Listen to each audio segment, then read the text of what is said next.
Welcome back to Apex Math, and in today's video, we're going to be solving this word problem. Air is being pumped into a spherical balloon. The radius of the balloon is increasing by 2 centimeters per second. How fast is the volume increasing when the radius is 5 centimeters? First, let's write down the variables that we know. And so the first thing we see is that the radius of the balloon is increasing by 2 centimeters per second. And so we can represent that as dr by dt equals 2 centimeters per second. The d over dt represents the change, and the r represents the radius. So the change in radius is 2 centimeters. Next, it says the radius is 5 centimeters. And so we can just say r equals 5. And it's asking how fast is the volume increasing. So it's asking for the change of volume, which is dv over dt. And that is what we're going to solve in this question.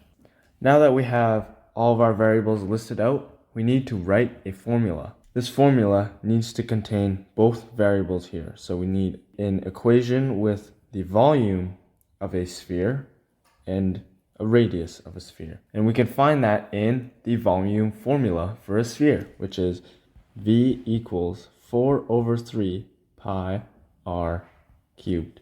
Now we're going to differentiate with respect to time. So let's use the operation d over dt of V equals d over dt of 4 over 3 pi r cubed.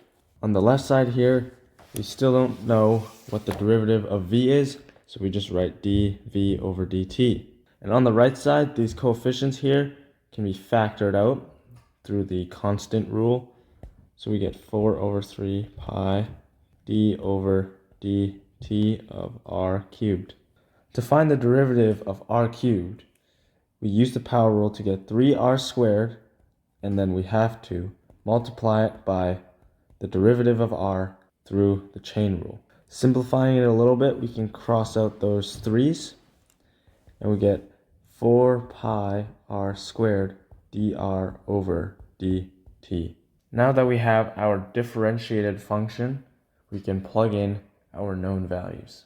And so we are left with dv over dt equals 4 pi times 5 squared, which is the r right there, times 2, which is the dr by dt.